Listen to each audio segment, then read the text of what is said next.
Hey BookTube! Chelsea, the Reading Outlaw here to do an update on some of my 2016 Bookish reading goals. I put forward my goals in January, like most people do. I will link the first video up here if you want to go back and watch it.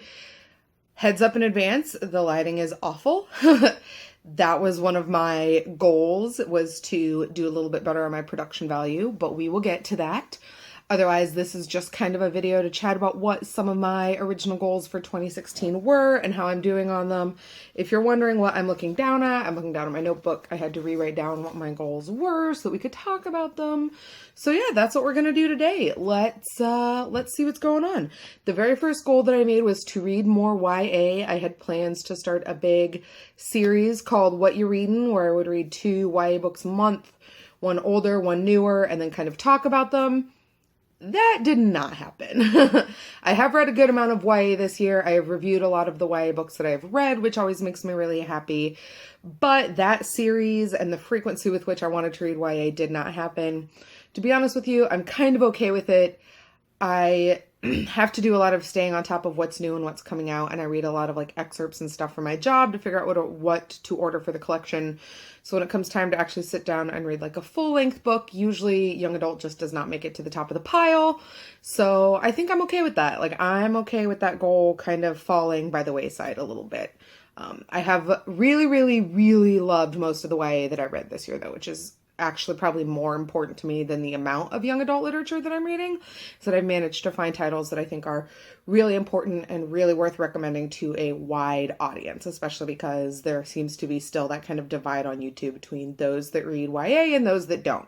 So finding some titles that kind of bridge the gap always makes me feel extra happy. Goal number 2 is to track my reading using Brock's spreadsheet, which I will link down below. Not a problem. That was like a total softball lob of a goal. I love Brock's spreadsheet. I'm a stats nerd. I'm hoping to get a little bit better over the next year or so with actually sharing some of those stats with you guys. But for my own personal benefit, I just really like having them. That one's not a problem at all. Along with that came having the Goodreads goal of 150 books. Last year I read 120 books and hit the goal square on the nose right at the end of the year. This year, reading 150 books, I am totally on track. According to Goodreads, I am 9 books ahead of schedule. This is largely in part to graphic novels, largely in part to listening to way more audiobooks. It also really helped that I had the BookTube SFF Awards as kind of a kick in the pants to read some titles that I hadn't quite read yet. But in terms of this goal, I am totally on track to knock it out of the park. I probably won't end up adjusting the goal. Last year I ended up kind of raising and lowering it off and on just based on where I was and then settling on 120.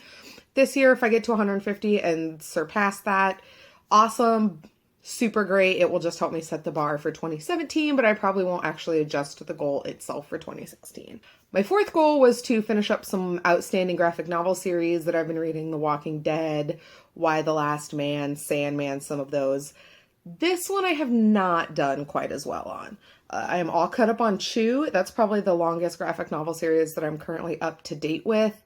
Everything else, I've just gotten a little sidetracked. My interest in The Walking Dead really kind of dropped off. I didn't get more than a couple of volumes into Why the Last Man last year. I think the big one for me is that I got an account with Comixology, so I've been doing a lot more purchasing of single issues digitally as they come out. And so that has definitely taken up a large portion of my graphic novel reading time, is kind of keeping up with the single issues. I am all caught up with Lumberjanes.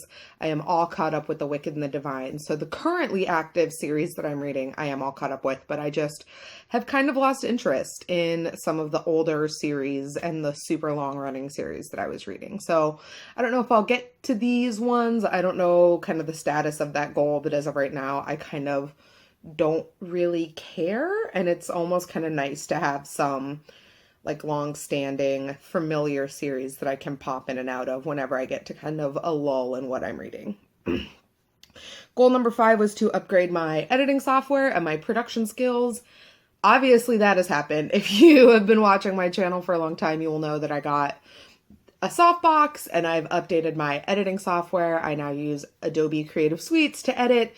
No more Windows Movie Maker, so I'm able to do the really fun cover add-ins and the fly-in titles and all of that fun stuff that you've seen me kind of experimenting with lately in my videos.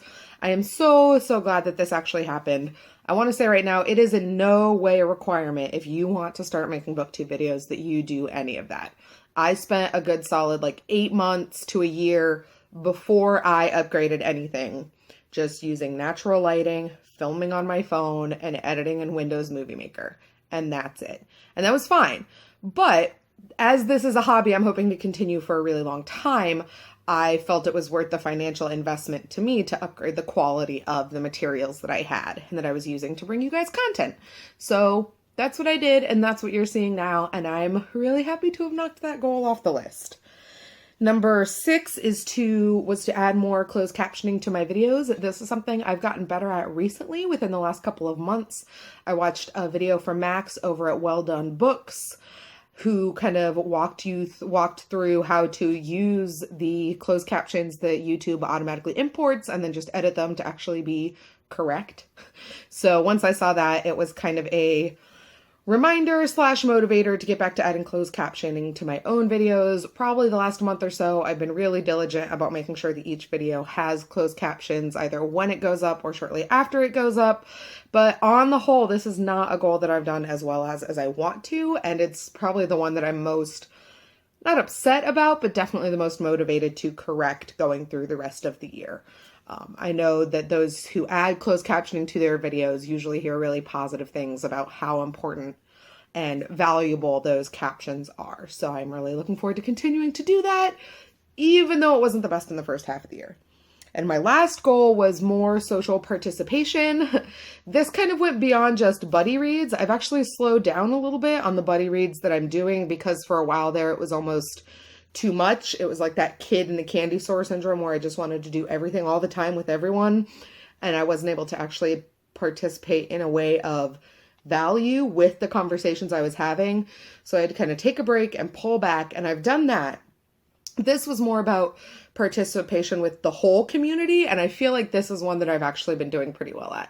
I was a judge for the BookTube SFF Awards. We made the BookTube Babbles videos, which were super great and really upped participation within the larger BookTube community.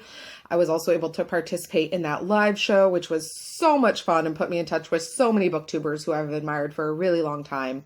And then there's also the podcast that Caitlin and Elizabeth and I have started recently. Magical Space Pussycats has already done leaps and bounds for me in terms of interacting with the community about older titles, older authors. We put out a call on Twitter for fantasy recommendations for lady writers before the 2000s. Got some really great lists going and title pools and all of those different things that we can pull from. So I'm really excited that project got off the ground, and I'm looking forward to keeping that going. So on the whole, I would say that goal is also a success. As you can see, definitely some misses in terms of the final goals, but on the most part, I feel really great about the way 2016 has been shaping up in terms of the goals that I set. Going forward, I just want to keep going with the goals I already have. I'm not really looking to add anything new other than just to keep up the momentum and to keep reading great books and to round out 2016 in a really positive, uplifting way and do some really great reading. So yeah, let me know down below what some of your goals were, how you've been doing on the goals that you set, if you have new goals going forward for the last half of the year. Otherwise, you can of course look me up all over social media. My Instagram, Twitter, and Goodreads are all linked down below. Come find me, we'll talk books. I'm always here for conversations with all you lovely people. All right, guys.